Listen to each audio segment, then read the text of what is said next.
Hello बच्चों, आज के इस वीडियो में हम सीखेंगे कूलॉम्स लॉ। तो इसके पहले वीडियो में हमने क्या देखा था बच्चों, इंट्रोडक्शन किया था इलेक्ट्रोस्टैटिक के बारे में, उसके प्रॉपर्टी के बारे में स्टडी किया था और किस तरह से ट्रांसफ़र होता है, किस तरह से इलेक्ट्रोस्टैटिक्स क्या होता है, फ्लो होता है, वो हमने देखा था। तो आज के इस वीडियो में हम लोग देखेंगे कूलॉम्स के बारे में। तो कूलॉम साइंटिस्ट, जैसे आपको मालूम था कि कूलॉम साइंटिस्ट थे जिन्होंने दो चार्ज के बारे में क्या रिलेशन होता है, दो चार्ज की प्रॉपर्टी में क्या बिहेवियर होता है, क्या अट्रैक्शन क्या रिपल्सन होता है, उन्होंने इसके बारे में स्टडी किया था। तो Coulomb's law it is like but gravitational force, हमारा जो ग्रेविटेशनल फोर्स होता था उसकी तरह सेम ही हमारा कूलॉम्स लॉ है। तो अगर हम लोग ग्रेविटेशनल फोर्स देखते हो बच्चों, क्या होता था, देखो F G equals to G m1 m2 upon R का स्क्वायर, ये हमने देखा था। ठीक है, यहाँ पे क्या होता था बच्चे, जी हमारा कांस्टेंट है,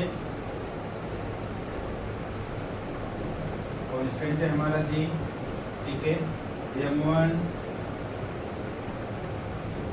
m2 क्या है हमारा, मास ऑफ टू ऑब्जेक्ट, और आर क्या है बेटा यहाँ पे, distance between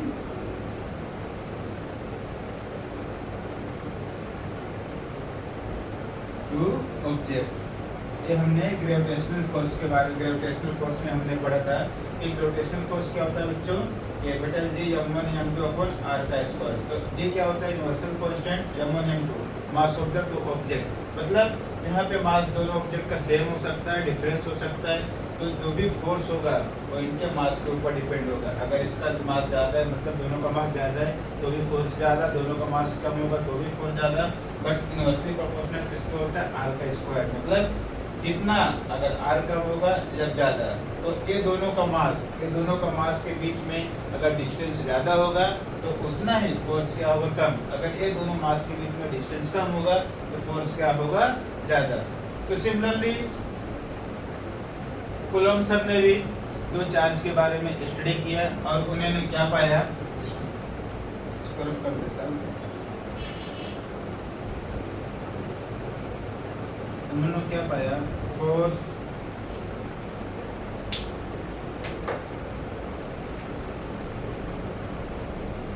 F directly proportional to Q1 Q2, F directly inversely proportional to 1 upon R का square.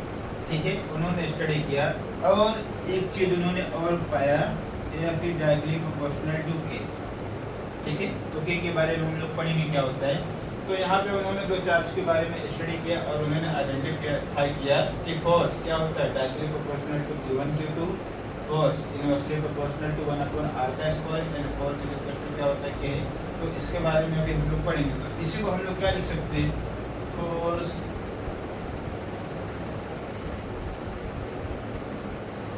Is directly proportional to Q1 Q2 upon R का square, and we can also write as F is equal to K Q1 Q2 upon R का square. ठीक है, where K is a constant. ठीक है, where के is a constant, यहाँ पे के कांस्टेंट है। तो बेसिकली बच्चों एक के क्या बताना चाहता है, medium. K is called as a constant और K will be depend upon the medium. K depend upon medium. ठीक है, कि किसके ऊपर डिपेंड होता है बच्चों, मीडियम के ऊपर डिपेंड होता है। ठीक है, तो यहाँ पे हम लोग क्या देख रहे हैं, सिमिलरली इसके तरह था जो हमने ग्रेविटेशनल फोर्स पढ़ा था, सिमिलरली उसकी तरह फोर्स किसके ऊपर डिपेंड है बच्चों, दो चार्ज के ऊपर, और किसके ऊपर डिपेंड है, आर के ऊपर भी डिपेंड है। बट इसमें कैसा रिलेशन है, देखो फोर्स डायरेक्टली प्रोपोर्शनल है Q1 Q2 और इनवर्सली प्रोपोर्शनल किसके, आर के स्क्वायर का। मतलब आर अगर बड़ा होगा तो फोर्स क्या होगा, कम, आर अगर छोटा होगा तो फोर्स क्या होगा, ज़्यादा। ठीक है, तो कूलॉम्स ने आइडेंटिफाई किया। अभी इसके बारे में हम लोग समझते हैं। ठीक है, सपोज हमने यहाँ पे दो चार्ज बॉडी ले लिया, यहाँ पे दो चार्ज बॉडी ले लिया, इसको मैं Q1, इसको मैं Q2 दे देता हूँ। ठीक है, इनके बीच का डिस्टेंस क्या होगा, R। सर यहाँ पे तो आपने आर लिखा है, बट यहाँ पे फॉर्मूले में आर स्क्वायर है, ऐसा क्यों? ठीक है, आपको बता दो। देखो बच्चों, ये जो चार्ज पार्टिकल है, यहाँ पे ले लेते हैं, ये चार्ज पार्टिकल है, ये भी चार्ज पार्टिकल। अब बच्चों अगर चार्ज पार्टिकल है तो इसका कुछ तो एरिया होगा, इसका कुछ तो मास होगा। तो हम लोग अज्यूम करते जो चार्ज है वो हमारा कैसा होता है, सर्कल की तरह होता है, स्फीयर ले सकते, कुछ भी ले सकते। मीन्स कोई भी बॉडी अगर यूनिवर्स में एग्जिस्ट है, उसका कुछ तो साइज होगा, उसका कुछ तो सेंटर होगा। अगर साइज है तो मतलब सेंटर होगा, अगर सेंटर है तो मतलब उसका क्या होगा, रेडियस भी होगा। तो मतलब अगर रेडियस होगा तो यहाँ से इस सेंटर से इसका डिस्टेंस क्या हो जाएगा, आर। सिमिलरली इसका सेंटर से इसका डिस्टेंस क्या हो जाएगा, आर। तो आर क्या होगा बच्चों, आर का स्क्वायर। आर क्या होगा, तो चार्ज पार्टिकल है, ये सेंटर इसका होगा, सेंटर से इसका बाहर का सरफेस, सेंटर से इसका आउटर सरफेस कितना होगा, आर क्या होगा, आर का स्क्वायर। ठीक है। और क्या बोलना चाहता है कि सपोज इसके पहले हमने पढ़ा था कि दो चार्ज के बीच में इंटरेक्शन अट्रैक्शन कैसा होता है। तो कॉलम सर ने ये भी बताया कि दो चार्जों के बीच में अट्रैक्शन और रिपल्सन कैसे होगा, along the lining joining of center, along the lining joining of center। ठीक है, along the lining joining of center। तो भी मैं आपको स्टेटमेंट लिखवाता हूँ क्या होता है। ठीक है, मिटा दे इसको, कॉपी कर लो। ठीक है,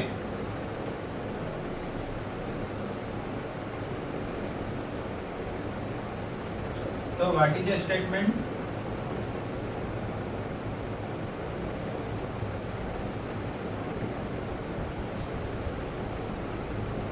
every charge particle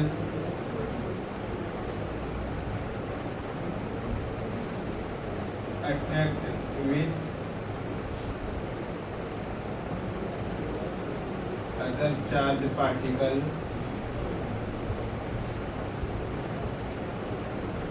with a force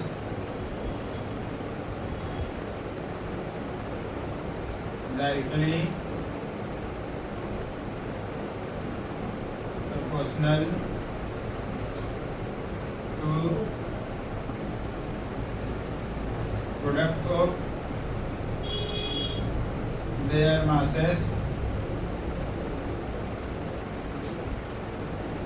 and inversely proportional to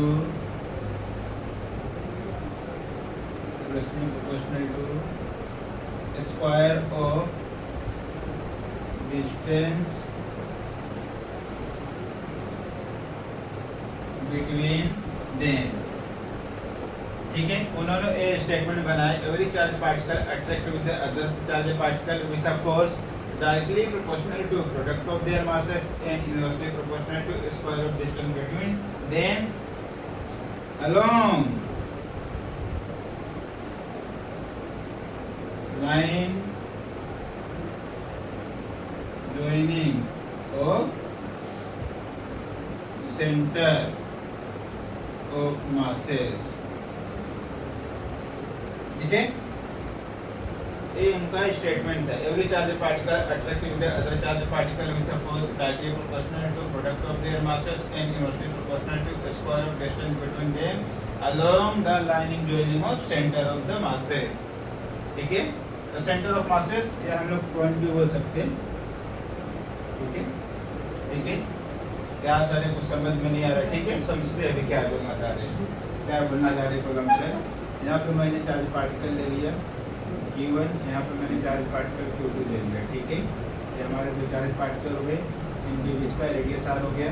ठीक है, अभी गुलाम सर क्या बोलना चाहते हैं कि दो चार्ज पार्टिकल के बीच में जो फोर्स होगा वो डायरेक्टली प्रोपोर्शनल होगा, जो फोर्स होगा डायरेक्टली प्रोपोर्शनल, और जो रेडियस होगा उनके इनवर्सली प्रोपोर्शनल होगा along lining joining of centre of masses. मतलब ये जो चार्ज पार्टिकल है, ये जो चार्ज पार्टिकल है, इसको सेंटर से, ये जो चार्ज पार्टिकल है मतलब इसके सेंटर से ही इसको अट्रैक्ट करेगा। सिमिलरली ये जो चार्ज पार्टिकल है हमेशा इसके सेंटर से अट्रैक्ट करेगा। सिमिलरली अगर यहाँ पे दो पॉजिटिव चार्ज है, यहाँ पे दो पॉजिटिव चार्ज है, तो इनका जो रिपल्सन होगा वो सेंटर की तरफ होगा। मतलब Q2 का जो रिपल्सन होगा इस तरफ होगा, Q1 का जो रिपल्सन होगा इस तरफ होगा।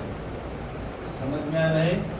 क्या स्टेटमेंट बोलता है कि जो भी दो अगर सेम चार्जेस है उनका रिपल्सन क्या होगा, along the centre of point. जो भी अट्रैक्शन होगा तो भी सेंटर से होगा, रिपल्सन होगा तो भी सेंटर से होगा। तो अट्रैक्शन और रिपल्सन हमेशा क्या होगा, सेंटर से ही स्टार्ट होगा। अगर चार्ज पार्टिकल पॉजिटिव है तो ऑलवेज सेंटर से रिपेल होंगे। अगर अट्रैक्शन होगा, अगर नेगेटिव चार्ज पार्टिकल अपोजिट है तो उनका रिपल्सन हमेशा क्या होगा, अपोजिट, मतलब टुवर्ड द सेंटर की तरफ होगा। मतलब सेंटर से नजदीक में आएंगे और पॉजिटिव रहेगा तो दूर में जाएंगे। समझ में आ रहा है बच्चों? तो इसका डायरेक्शन क्या होगा बच्चों, इस तरफ। इसका डायरेक्शन क्या होगा बच्चों, इस तरफ। तो यही सर बोलना चाहते थे, यही गुलाम सर बोलना चाहते थे। समझ में आया इतना? ठीक है, फील आ रहा है आपको, अच्छा लग रहा है? देखो सिंपल। अभी देखो, अगर ये दो चार्जेस का मास, दो चार्जेस क्या हो सकते हैं, इनका मास जो है सेम हो सकता है। समझ में आ रहा है? दो चार्जेस जो है इनका मास सेम भी हो सकता है, डिफरेंस भी हो सकता है, बट फोर्स हमारा जो निकलेगा इनका प्रोडक्ट निकलेगा। प्रोडक्ट मतलब दोनों का मल्टीप्लिकेशन निकलेगा।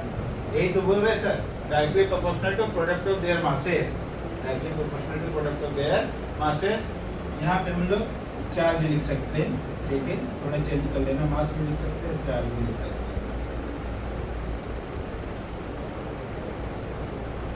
ठीक है, यहाँ पे पॉइंट लिखा चलेगा, ठीक है, मासेस की जगह यहाँ पे चार्ज भी लिख सकते हैं।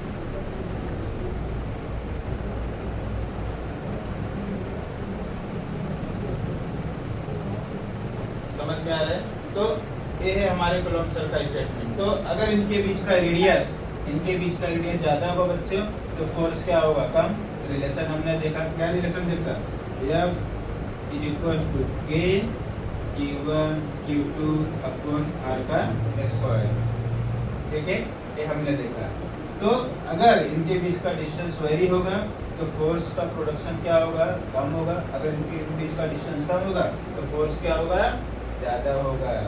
समझ में? यही तो सर बोलना चाहते हैं। ठीक है, वाट इज के हमने बताया था कि क्या होता है, कांस्टेंट होता है, और किसके ऊपर डिपेंड होता है, कि मीडियम के ऊपर डिपेंड होता है। ठीक है, इतना हमने देखा, इतना आपने समझा। ठीक है, अब डिफरेंस हम लोग निकाल लेते हैं कि ग्रेविटेशनल फोर्स में और कूलम्ब फोर्स में क्या डिफरेंस हो, इलेक्ट्रोस्टैटिक फोर्स और ग्रेविटेशनल फोर्स में क्या डिफरेंस होता है। ठीक है, मिटा दें।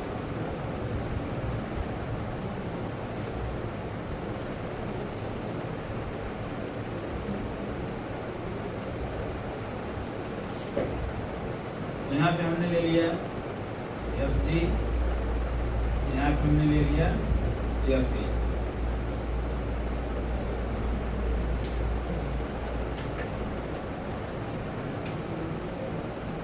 ठीक है, तो Fg क्या होता है बच्चे, देखो Fg is equal to G m1 m2 upon R का स्क्वायर। Fe क्या होता है बच्चों, अभी हमने देखा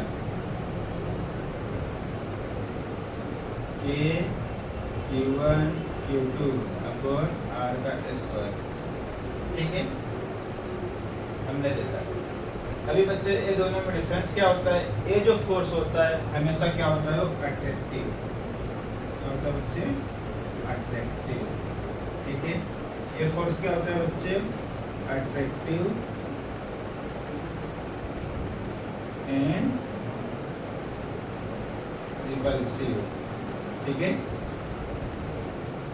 ग्रेविटेशनल फोर्स हमेशा क्या होता है बच्चों, ऑब्जेक्ट करता है, और इलेक्ट्रोस्टैटिक फोर्स क्या होता है बच्चों, अगर सेम चार्जेस रहेगा तो रिपेल करेगा, अपोजिट चार्ज रहेगा तो क्या करेगा, अट्रैक्ट करेगा। ए फोर्स हमेशा क्या होता है, अट्रैक्टिव एंड रिपल्सिव, और फोर्स क्या होता है हमेशा अट्रैक्टिव। ठीक है, ये जो फोर्स होता है बहुत ही स्मॉल होता है, ये जो फोर्स होता है बहुत ही स्मॉल होता है, ये जो फोर्स होता है बहुत ही लार्ज होता है। समझ में आया डिफरेंस? ठीक है, ये जो फोर्स होता है बहुत ही स्मॉल होता है, और ये जो फोर्स होता है बहुत ही लार्ज होता है, मतलब बहुत ही बड़ा होता है। समझा इतना? ठीक है, मिटा दें।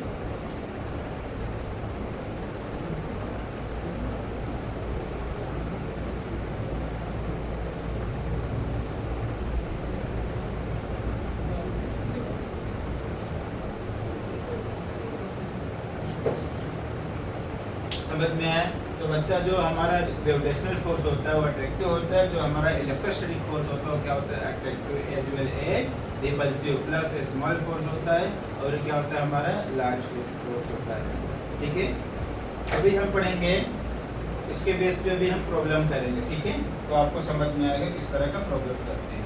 यहाँ पे देखो बच्चों, चार्ज हमें दिया हुआ है, एक हमें दिया हुआ 5 कूलम, एक हमें दिया हुआ है 15 कूलम। ठीक है, हमें और आर दिया हुआ है 5 सेंटीमीटर। ठीक है, हम मीटर में नहीं लेते, 5 मीटर। अभी हमें क्या निकालना है बच्चों? एफ निकालना है। क्या निकालना है? एफ। ठीक है, निकालो निकालो फटाफट।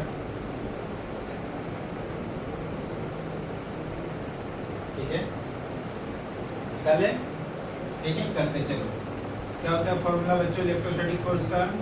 F E is equal to K Q1 Q2 upon R का स्क्वायर। ठीक है, तो बच्चे यहाँ पे मैंने आपको बताया था कि क्या होता है कांस्टेंट, उसका वैल्यू क्या होता है? 9 × 10⁹। ठीक है, याद रखो। आगे कैसे आता है हम लोग, मैं आपको बताता हूँ आगे कैसे वैल्यू आता है, ये याद रखो। ठीक है, तो के का वैल्यू हम लोग यहाँ पे पुट करेंगे 9 × 10⁹ इंटू Q1 क्या है देखो, इसको हम लोग Q1 ले लेते हैं, फर्स्ट वाले को, सेकंड वाले को Q2, किसी को भी ले सकते हैं। ठीक है, तो क्या दिया है 5 × 15 अपॉन आर देखो कितना दिया है 5, तो 5 का स्क्वायर है तो 5 × 5।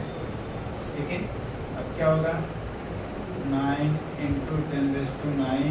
ठीक है, ये कितना हो जाएगा 75, ये कितना हो जाएगा 25। कैंसिल करो। ठीक है, तो 9 × 10⁹ इंटू इसको करेंगे कितना है बच्चों 3। ठीक है, तो क्या हो गया 9 3 जा 27 × 10⁹। ठीक है, ये हमने निकाला, समझ में आया? ये हमने निकाला। ठीक है, तो इलेक्ट्रोस्टैटिक फोर्स का बच्चों यूनिट क्या होता है? फोर्स है, फोर्स का यूनिट क्या होता है बोलो? न्यूटन। ठीक है, यही होता है, बोलो।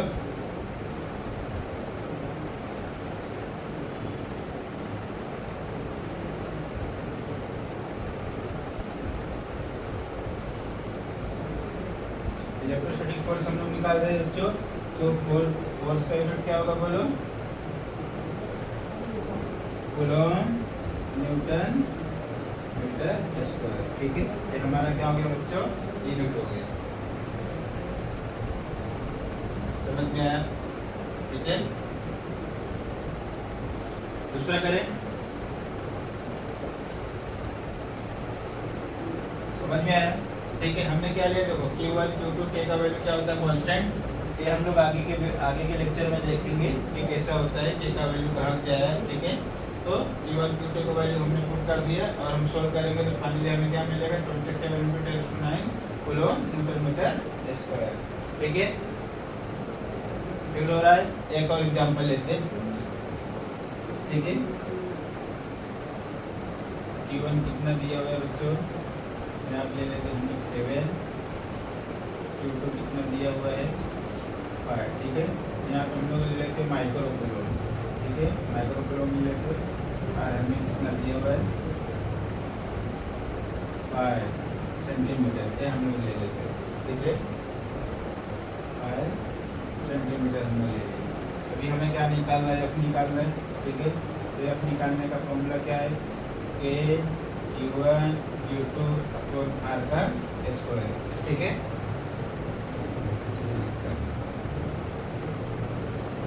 के का वैल्यू क्या होता है 9 × 10⁹ इंटू Q1 Q2 देखो कितना दिया। अभी यहाँ पे देखो फर्स्ट वाले प्रॉब्लम में हमें Q1 Q2 क्या दिया हुआ था? कूलम। हमें उसका कुछ भी सब्स्टिट्यूट या हमें कुछ भी उसका चेंजिंग फॉर्म नहीं दिया हुआ था। What is the meaning of micro? Micro मतलब क्या होता है बच्चों? 10⁻⁻⁶, ठीक है। 10 क्या होता है? -6 होता है माइक्रो। माइक्रो का वैल्यू, तो हम लोग क्या करेंगे, इसके प्लेस पे 10⁻⁻6 रखेंगे। तो 7 × 10⁻⁻6 इंटू Q2 कितना दिया हुआ है देखो, 5 × 10⁻⁻6 अपॉन, ठीक है, R कितना दिया हुआ 5 सेंटीमीटर। तो जब भी हमें इस तरह के न्यूमेरिकल्स आएंगे तो सबसे पहले हम इनको क्या करेंगे, SI में कन्वर्ट करेंगे। किसमें? SI में। अभी देखो रेडियस हमें किसमें दिया हुआ 5 सेंटीमीटर में, ठीक है। तो रेडियस मतलब हमें क्या दिया हुआ है, डिस्टेंस, और डिस्टेंस किसमें होता है बच्चों? मीटर में। तो इसको हम लोग किसमें कन्वर्ट करेंगे? मीटर में। तो ऐसा लिख सकते हैं 5 × 10⁻², लिख सकते हैं। सेंटीमीटर दिया हुआ है, सेंटीमीटर से मीटर में कन्वर्ट करने के लिए क्या करते हैं बच्चों? 100 से डिवाइड करते हैं, तो ये हो गया। ऐसा लिख सकते हैं, या इसको 0.05 भी लिख सकते हैं, दोनों राइट है। अब सोल्व करो, सोल्व करो फटाफट।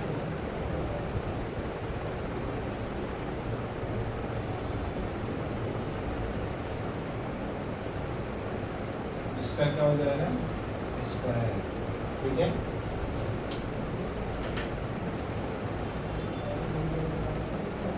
मिटा दें।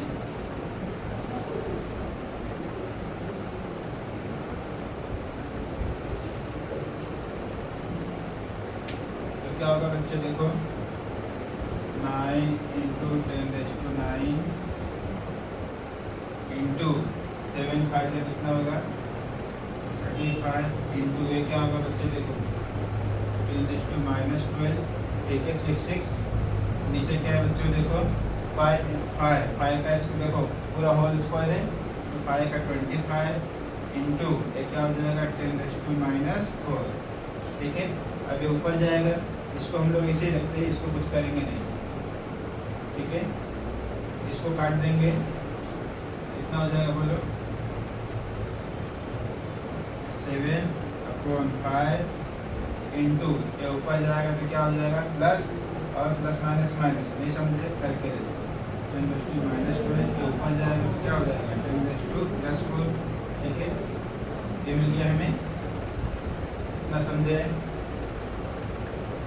ठीक है। अब हम लोग क्या करेंगे, इसको इससे डिवाइड कर सकते हैं, ठीक है। अभी बाद में करते क्या होगा 9 × 10⁻9 इंटू यहाँ पे देखो क्या होगा 7/5 पूरे के है, इंटू क्या हो जाएगा 10⁻⁻8, ठीक है। अभी देखो यहाँ पे साइन क्या है, यहाँ पे देखो साइन क्या है प्लस, यहाँ पे साइन क्या है माइनस, तो क्या बचेगा 9 × 10⁻1 इंटू 7/5, ठीक है।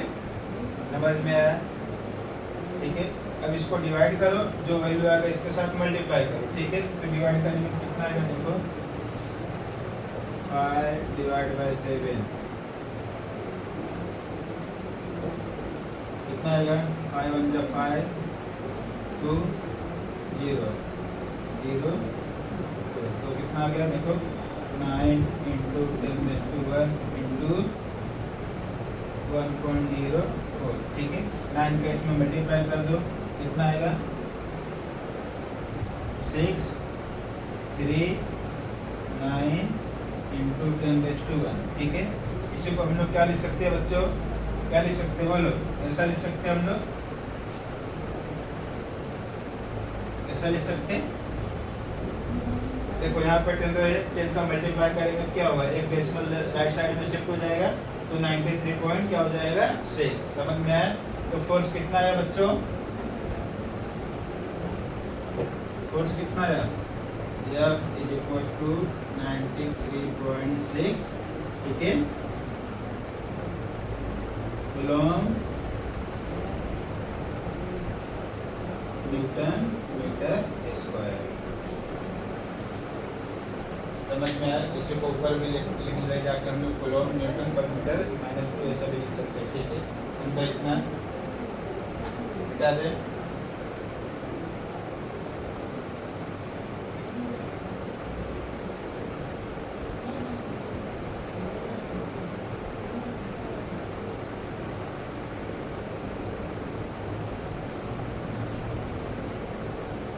ठीक है बच्चों, इतना समझे।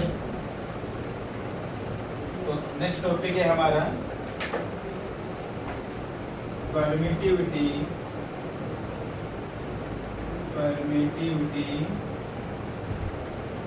And relative permittivity. ठीक है, ये हमारा नेक्स्ट टॉपिक है, परमिटिविटी एंड रिलेटिव परमिटिविटी। ठीक है, ये क्या होता है बच्चों? ठीक है, इसके पहले हमने देखो कूलम्ब्स लॉ पढ़ा था। कूलम्ब्स लॉ का स्टेटमेंट क्या था बच्चों? F is equals to K Q1 Q2 upon R का स्क्वायर। ठीक है, तो हमने यहाँ पे देखो वर्ड K, वर्ड हमने यहाँ K पे यूज किया था। K मैंने आपको बताया था K क्या होता है? कांस्टेंट। ठीक है, और एक चीज मैंने आपको ये भी बताया था, K क्या होता है? Depend on medium. ठीक है, ये क्या होता है? Depend upon medium. इन्होंने भी बताया, समझ में आया? तो के बच्चे क्या होता है? Depend on medium. अगर मीडियम सॉलिड है तो के का पावर क्या होगा? उतना ही ज्यादा। अगर बच्चों लिक्विड है तो के का पावर उससे कम। अगर गैस होगा तो के का पावर उससे और कम। ठीक है, तो समझेंगे डिटेल में भी क्या होता है।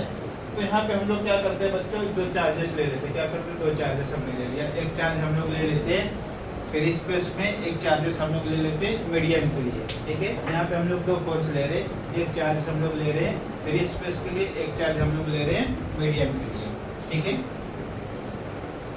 तो यहाँ पे हमने ले लिया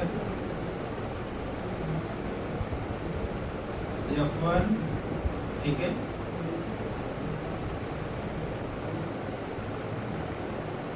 F1 ले लेते हैं, क्या मिलेगा? K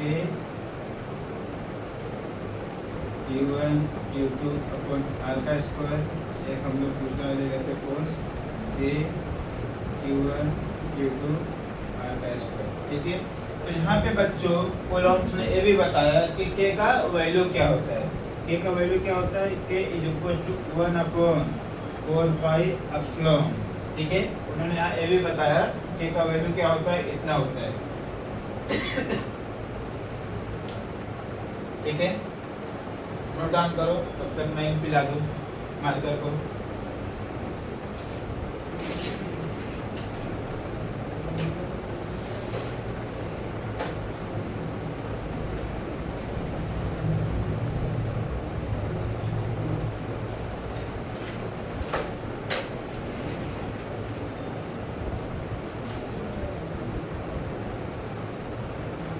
नोट डाउन किया? ठीक है, मिटा दे इसको, यहाँ पे ध्यान दो अभी। ठीक है, बहुत सारे बुक में के का वैल्यू आपको ऐसा दिया जाएगा 1/4 pi epsilon naught. What is a naught? Naught मतलब this is a value consider as a free space और एयर और वैक्यूम। ठीक है, ये नोट क्या होता है दोस्तों? फ्री स्पेस, एयर या वैक्यूम।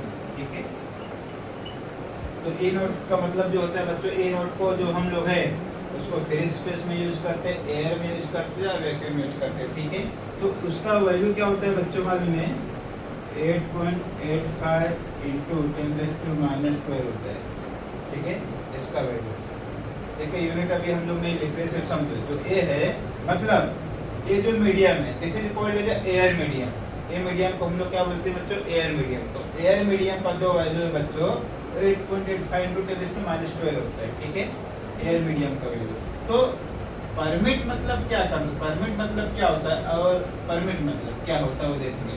तो परमिट मतलब हमें क्या लगता है? किसी चीज को परमिट करना, किसी चीज को परमिट करना मतलब अलाउ करना। तो ये क्या करता है बच्चों? अलाउ। किस चीज को अलाउ करेगा? किस चीज को क्या करेगा? अलाउ करेगा। किस चीज को अलाउ नहीं करेगा और इसके मीडियम को डिपेंड करता है।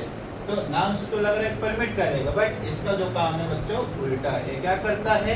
अपने मीडियम को, तो क्या करता है? अपने मीडियम में मतलब इस मीडियम, अपने मीडियम के अंदर, उसके मीडियम के अंदर कितने जी पार्टिकल से उसको क्या करता है, वो परमिट करता है कि जाओ दूसरे को क्या करो, रोको। क्या करता है, दूसरे को क्या बोलता है, जाके दूसरे को रोको। समझेंगे। देखो यहाँ पे क्या हो गया, एक चार्ज पार्टिकल, यहाँ पे क्या हो गया, दूसरा चार्ज पार्टिकल। अब इनके बीच में क्या है, गैप है। इनके बीच में क्या है, गैप। मतलब यहाँ पे कुछ समझ जाओ, फ्री स्पेस है, इनके बीच में गैप है। ठीक है। अब क्या करेगा, अगर ये मीडियम एयर है, ठीक है, अगर ये मीडियम एयर है तो यहाँ पे क्या होगा, कुछ भी नहीं होगा। अगर ये मीडियम सॉलिड है तो क्या करेगा, ये जो मीडियम सॉलिड है, सॉलिड क्या करेगा, अपने इसके अंदर जो इलेक्ट्रॉन्स है, इसके अंदर जो भी पार्टिकल्स रहेंगे, वो क्या करेंगे, इसको और इसको क्या करेंगे, रोकेंगे। मतलब इसके और इसके फोर्स को क्या करेंगे, कम करेंगे। इसके और इसके फोर्स को क्या करेंगे, ये जो मीडियम है, सॉलिड मीडियम, अगर हम लोग ने इसको सॉलिड मीडियम ले लिया, ठीक है, तो ये क्या करेगा, यहाँ के जो पार्टिकल है वो क्या करेंगे, इनके फोर्स को क्या करेंगे, कम करेंगे। इनके फोर्स को क्या करेंगे, कम करेंगे। वो देखेंगे कि कौन आ रहा है हमारे ऊपर फोर्स लगाने के लिए। फिर जब वो देखें, उनको लगेगा कि हमको कोई फोर्स लगा रहा है, हमको कोई दबा रहा है, तो क्या करेंगे, अपने फील्ड को क्रिएट करेंगे। तब वो क्या करेंगे, वो अपना भी फोर्स लगाएंगे। तो फोर्स लगाएंगे तो एक इनका फोर्स क्या हो जाएगा, कम हो जाएगा। मतलब ये इनके जो पार्टिकल है, जो सॉलिड के पार्टिकल है, वो क्या करेंगे, दोनों चार्ज के ऊपर फोर्स लगाएंगे। मतलब इनको फोर्स को वो क्या करेंगे, कम करेंगे। तो परमिटिविटी मतलब क्या होता है बच्चों, जो सॉलिड है, परमिटिविटी मतलब बच्चों क्या होता है, मीडियम। परमिटिविटी मतलब क्या होता है बच्चों, मीडियम। अगर सॉलिड मीडियम है तो उनके बीच में जो फोर्स होता है बच्चों, क्या होता है, ज़्यादा। तो वो क्या करेंगे, चार्ज के फोर्स को क्या करेंगे, वो कम करेंगे। अगर हमने गैस का लिक्विड मीडियम ले लिया तो लिक्विड का मीडियम सॉलिड से क्या होगा, थोड़ा कम होगा। हमने पढ़ा है। तो लिक्विड के पार्टिकल क्या करेंगे, कंपेयर टू सॉलिड के थोड़ा कम फोर्स लगाएंगे, बट लगा तो रहे हैं। उसके बाद अगर हम लोग गैस के बारे में पढ़ेंगे, अगर यहाँ पे गैस होगा तो गैस में क्या होता है, इंटरमोलिक्यूलर फोर्स ऑफ अट्रैक्शन बहुत वीक होता है, जिसकी वजह से चार्ज पार्टिकल के ऊपर कुछ भी फर्क पड़ेगा नहीं। तो कूलॉम्स ने स्टडी किया और आइडेंटिफाई किया और उन्होंने निकाला कि एयर की परमिटिविटी कितना होती है। एयर की परमिटिविटी कितना होती है, 8.85 × 10⁻12 होती है। समझ में आया। तो अभी हम लोग क्या करेंगे, देखो यहाँ पे हमने जो चार्ज लिया, अभी हम लोग क्या करेंगे, इसको डिवाइड करेंगे। तो देखो F1 क्या होगा, यहाँ पे लिखता हूँ मैं 1/4 pi epsilon not Q1 Q2 upon R का स्क्वायर। यहाँ पे हमने F2 क्या ले लिया, 1/4 पाई एप्सिलॉन नॉट। ये हम लोग मीडियम ले रहे हैं। F1 हमारा फ्री स्पेस के लिए, F2 हमारा मीडियम के लिए। तो F1 हमारा ले लिया फ्री स्पेस के लिए और F2 हमारे मीडियम के लिए ले लिया। ठीक है, इसको छोटा लिखता हूँ, कंफ्यूजन होगा। Q1 Q2 और R का स्क्वायर। ठीक है, अभी हम लोग इसको क्या करेंगे, डिवाइड कर देंगे। बता दे इसको डिवाइड कर देंगे तो क्या मिलेगा, F1/F2 देखो यहाँ पे डिवाइड करेंगे तो ये पूरा टर्म क्या हो जाएगा, कैंसिल हो जाएगा। ये भी कैंसिल हो जाएगा तो क्या बचेगा, E0/E। ठीक है, ये मिला। तो इसी को हम लोग क्या लिखते हैं बच्चों, F1/2 के क्या लिखते हैं, E E0/E।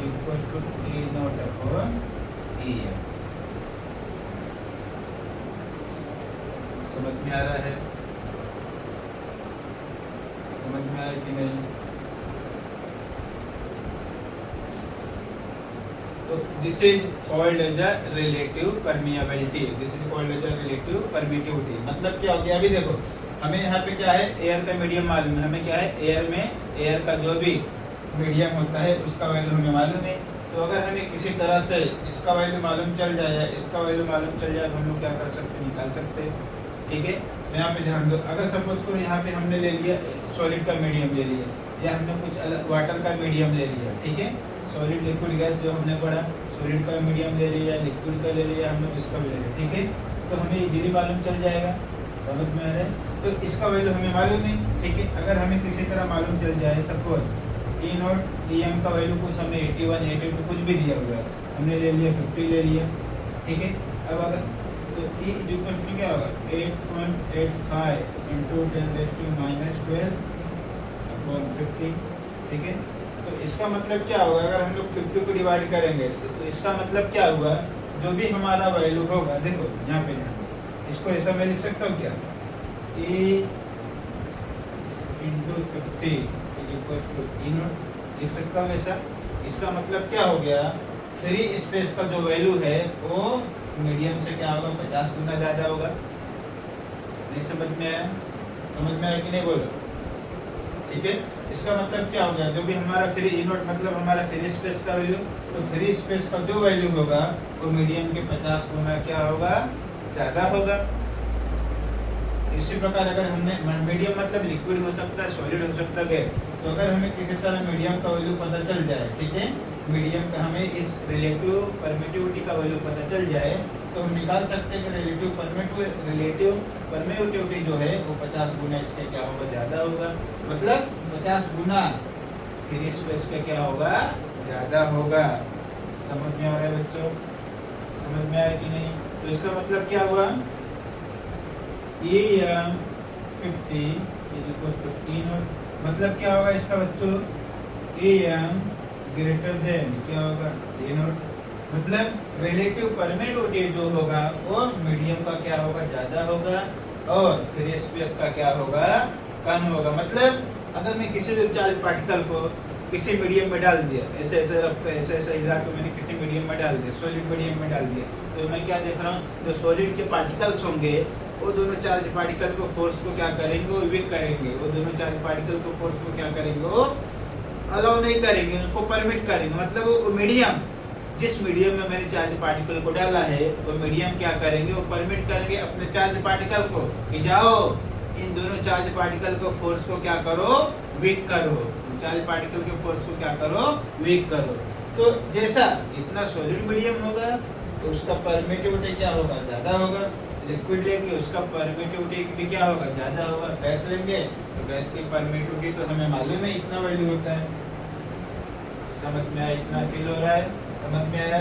ठीक है, तो परमिटिविटी और relative permittivity, this is called as the relative permittivity. इसको हम लोग बोलते हैं रिलेटिव परमिटिविटी। ठीक है, तो जितना रिलेटिव परमिटिविटी अगर हमें मालूम चल गया तो ये मालूम है हमें, तो हम लोग क्या कर सकते हैं, ये निकाल सकते हैं इजीली। तो कोई भी हमें इसमें से दो चीज़ मालूम है, हम लोग इजीली क्या कर सकते हैं, उसको निकाल सकते हैं। समझ में आया बच्चों? ठीक है,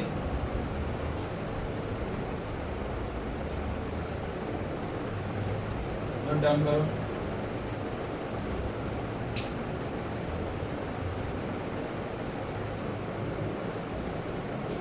हटा दें।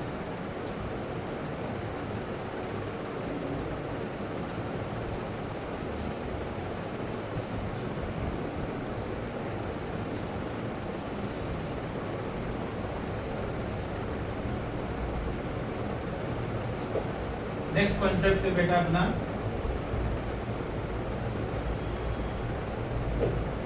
नेक्स्ट कॉन्सेप्ट हम लोग पढ़ेंगे सुपर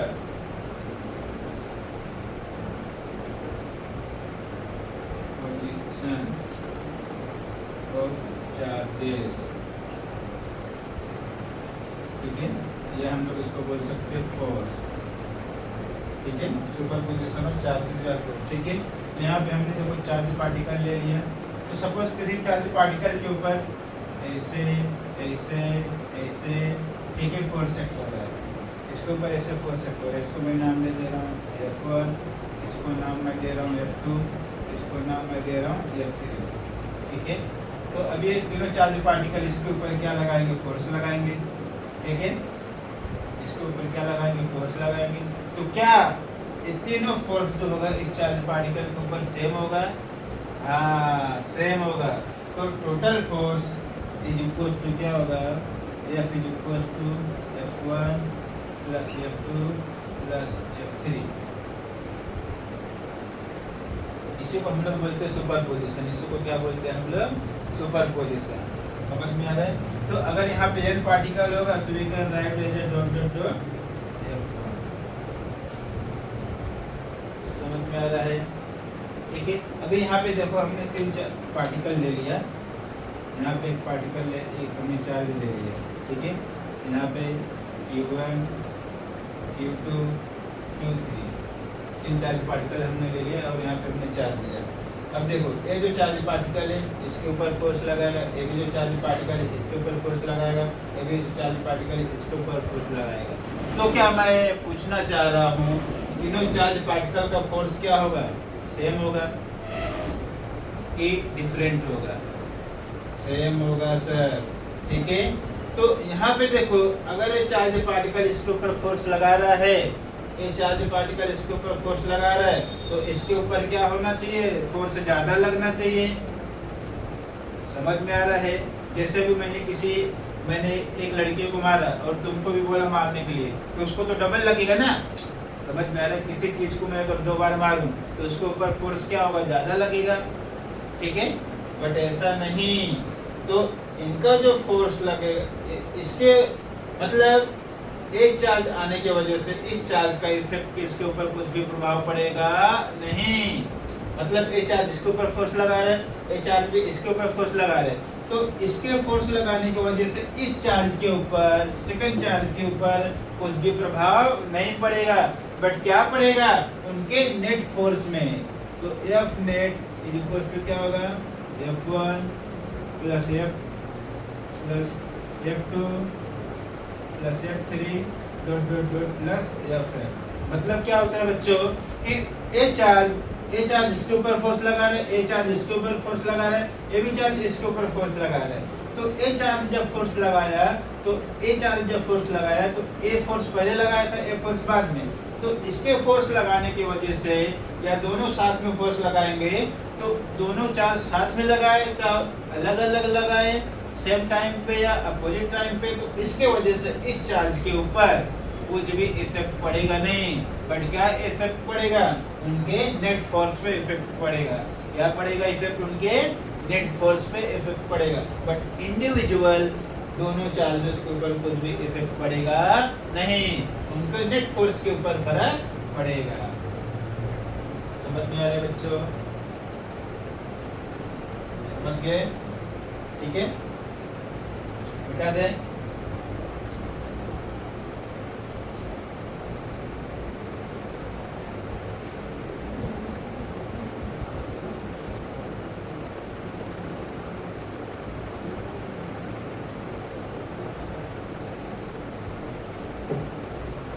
ठीक है, तो सुपरपोजिशन के बेस पे हम लोग सम कर लेते।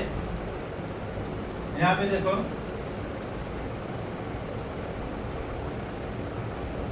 ट्रायंगल दिया हुआ है, ठीक है, ऐसा ट्रायंगल दिया हुआ है ABC, ठीक है, एक ट्रायंगल दिया हुआ है। हमें क्या निकालना है बच्चों?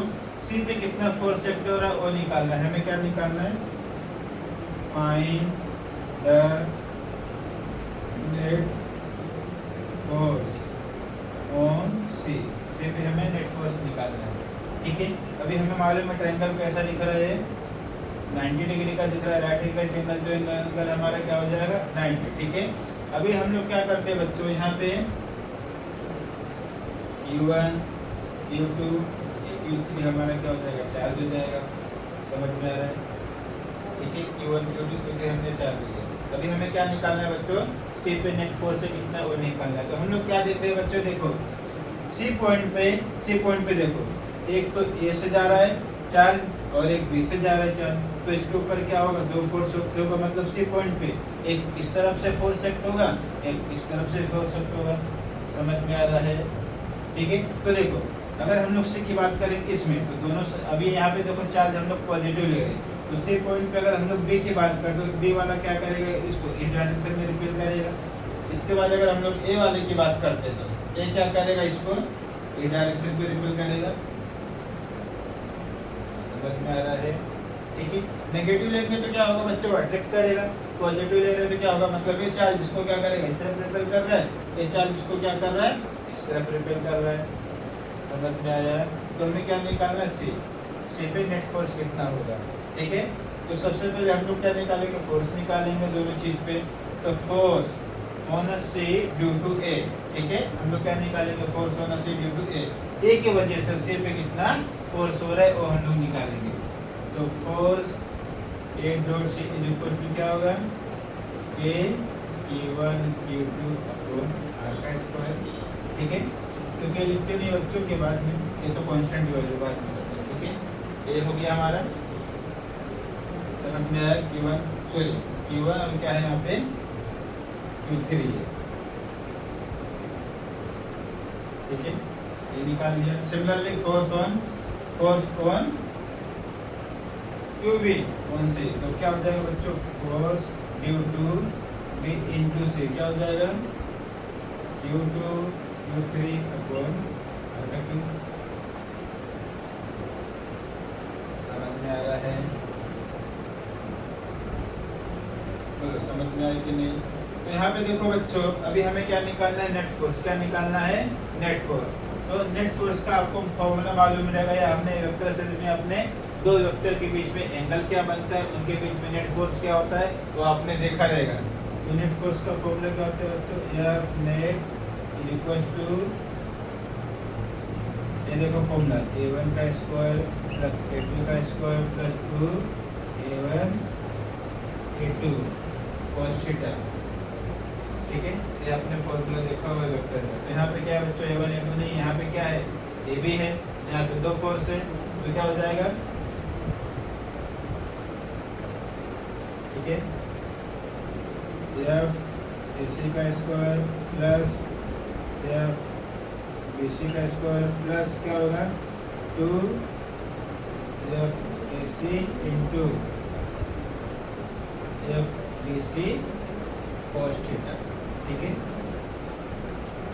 समझ में आया है, ठीक है। बहुत जगह क्या करते हैं, बहुत टेक्स्ट बुक में यहाँ पे Q1, यहाँ पे क्या ले लेते हैं हम लोग, A1 में ले, मतलब इसको हम लोग क्या लिख सकते हैं, F1 ले लिया, इसको क्या लिख सकते हैं, F2 एज्यूम कर लिया हमने, ठीक है।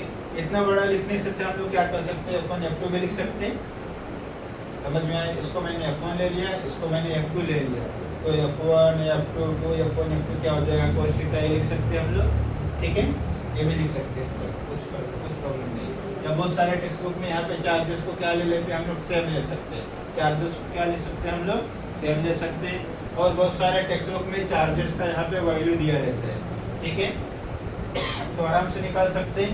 तो क्या होगा, देखो यहाँ पे cos, यहाँ पे देखो अगर यहाँ पे 90 डिग्री है, cos 90 कितना होता है बच्चे, 0, तो ये टर्म पूरा क्या हो जाएगा, 0, ठीक है। तो क्या हो जाएगा, F AC का स्क्वायर प्लस F BC का square plus 2F AC into F BC cos 90 0, तो पूरा टर्म क्या हो जाएगा बच्चों, 0। तो क्या बचेगा, देखो यहाँ पे F AC का स्क्वायर प्लस F BC का स्क्वायर प्लस क्या होगा, 0, ठीक है। अब क्या मिलेगा, देखो हमें is equal to F AC plus F BC, ये मिलेगा। अभी देखो स्क्वायर रूट हट गया, क्योंकि हमने क्या लिया, देखो यहाँ पे स्क्वायर था, तो स्क्वायर रूट क्या हो जाएगा, हट जाएगा, ये मिलेगा। तो F net force is equal to F AC plus F BC। समझ में आया, उसका वैल्यू अभी हम लोग क्या करेंगे, पुट कर देंगे। तो क्या है, F AC का वैल्यू देखो, E1 Q3 अपॉन R का स्क्वायर प्लस Q2 Q3 और R का स्क्वायर, ठीक है। यहाँ पे Q2 का स्क्वायर है, गलती हो गई, समझ में आया। इसको क्या लिख सकते हैं हम लोग, Q1 Q3 plus Q2 Q3 upon R का स्क्वायर लिख सकते हैं, लिख सकते कि नहीं, ठीक है। इतना भी राइट है। और इसमें हम क्या कर सकते हैं, Q3 को कॉमन ले सकते हैं। Q3 को कॉमन लेंगे तो Q1 प्लस Q2 क्या होगा, R का स्क्वायर। समझ में आया, तो क्या हो जाएगा, देखो Q3 कॉमन लेंगे तो Q3 Q1 plus Q2 upon R का स्क्वायर। समझ में आया इतना, ठीक है। तो यहाँ पे हमने क्या लिया था बच्चों, चार्ज का हमने कोई वैल्यू रखा नहीं, चार्ज को हमने नॉर्मल फॉर्म में किया है। तो आपको जब भी प्रॉब्लम आएगा, हो सकता है आपको, तो यहाँ पे आपको Q1 Q2 का वैल्यू दिया रहे, तो वैल्यू दिया रहेगा तो सोल्व करके इजीली निकाल सकते हो, वैल्यू पुट करके आराम से निकाल सकते हैं। समझ में आ रहा है? अगर वैल्यू नहीं दिया है तो मतलब बेस है, सिर्फ यहाँ पे आपको क्या दिया रहेगा, Q1 Q3 का वैल्यू दिया रहेगा, R का वैल्यू दिया रहेगा, तो इसी पैटर्न में आपको करना है। सोल्व करेंगे तो इजीली आपको मिल जाएगा। ठीक है, कॉपी करो।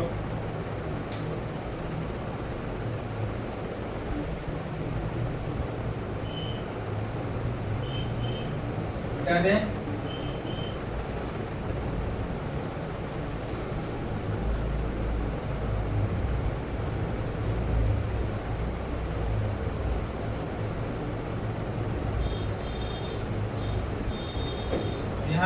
यहाँ पे देखो बच्चों, अगर हमने ऐसा कोई ऑब्जेक्ट लिया, ठीक है, यहाँ पे लिया और बीच में क्वेश्चन में आपको पूछा गया कि यहाँ पे बीच में एक चार्ज है, ठीक है, ए, ठीक है, क्यू क्यू क्यू क्यू, यहाँ पे चार्ज है और बीच में हमने एक चार्ज ले लिया, बीच में हमने एक चार्ज ले लिया। अभी हमें क्या निकालना है? क्वेश्चन में ऐसा पूछता है कि ये हमारा क्या हो गया, स्क्वायर हो गया। स्क्वायर क्या है? स्क्वायर के बीच में एक बड़ा चार्ज है। अभी हमें क्या निकालना है? इसके ऊपर नेट फोर्स निकालना है। क्या निकालना है? इसके ऊपर नेट फोर्स निकालना है। तो जब भी बच्चे ऐसा प्रॉब्लम आएगा तो आपको याद रखना है कि total inside the sphere, inside the object, कुछ भी चार्ज क्या होता है, टोटल जीरो होता है। टोटल चार्ज क्या होता है? जीरो।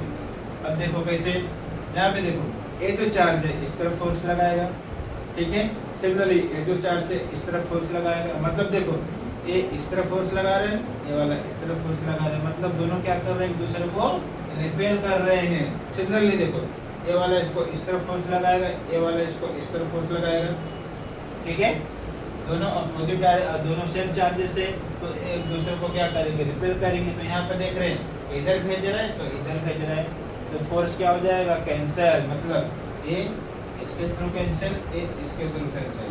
तो ऐसे भी चीज क्या होगा? ये net force is equal to क्या होगा? पीछे जीरो। क्या होगा? जीरो। समझ में आ रहा है? बट इसी को और घुमा देगा। अगर कहीं पे देखो, मान लो कहीं पे ऐसा कर दिया, अगर यहाँ पे है क्यू, यहाँ पे माइनस कर दिया, यहाँ पे प्लस कर दिया, ठीक है, यहाँ पे प्लस, यहाँ पे प्लस। अभी ध्यान दो, अगर ऐसा सम आ गया तो क्या करेंगे? तो देखो बच्चों, ये जो फोर्स है ये तो कैंसिल हो जाएगा, ठीक है, ए और ये फोर्स क्या होगा? देखो कैंसिल के भी दोनों क्या है? पॉजिटिव चार्ज है। बट यहाँ पे देखो, ए पॉजिटिव, ए नेगेटिव, ठीक है, तो ये क्या करेगा? इसको रिपेल करेगा, ये क्या करेगा? इसको अपनी तरफ लेगा। समझ में आ रहा है? तो यहाँ पे तो फोर्स क्या होगा? कैंसिल होगा क्या? नहीं। तो हम क्या करेंगे? सिर्फ जो नेट फोर्स निकालेंगे, इसका तो नेट फोर्स कैंसिल हो गया, हम नेट फोर्स इसका निकालेंगे, इसका और इसका। मतलब देखो, ये इसको इस डायरेक्शन में रिपेल कर रहा है, ये इसको इस डायरेक्शन में अट्रैक्ट कर रहा है, तो हम क्या निकालेंगे? सिर्फ इसका और इसका फोर्स निकालेंगे। समझ में आ रहा है? समझ गए? ठीक है,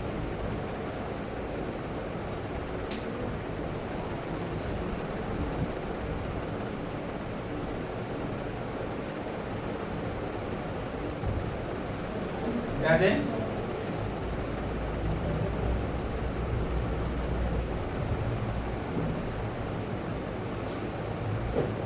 तो बच्चे, आज के इसी वीडियो में हमने क्या देखा? कूलॉम्स लॉ के बारे में देखा। कूलॉम्स लॉ के बेस पे हमने प्रॉब्लम्स किया, उसके बाद हमने क्या किया? सुपरपोजिशन किया, उसके बाद हमने परमिटिविटी एंड रिलेटिव परमिटिविटी किया, ठीक है। तो कूलॉम का स्टेटमेंट क्या था बच्चों? कि force is directly proportional to product of their charges and inversely proportional to square of distance between them along the lining joining of centre of the point. ये हमने देखा, ठीक है। उसके बाद हमने difference between electrostatic force and gravitational force के बारे में किया हमने, ठीक है। उसके बाद हमने परमिटिविटी एंड रिलेटिव परमिटिविटी क्या देखा? मीडियम जिसका ज़्यादा रहेगा, परमिटिविटी क्या होगी? उतना ज़्यादा। मीडियम कम, मतलब सॉलिड में परमिटिविटी क्या होगी? ज़्यादा, लिक्विड में उससे क्या होगी? कम, और गैस में क्या होगी? उससे कम। ये हमने देखा, ठीक है। उसके बाद हमने सुपरपोजिशन में देखा कि किस तरह से चार्ज पार्टिकल फोर्स का इंटरेक्शन, फोर्स का एडिशन होता है, ठीक है। और हमने क्या किया? उसके बेस पे प्रॉब्लम किया, ठीक है। तो आगे इस वीडियो में हम लोग लाएंगे गॉस और गॉस के कुछ एप्लीकेशन। ठीक है, तब तक आप अपना ख्याल रखिए और पढ़ाई करते रहिए। ठीक है, बाय बाय।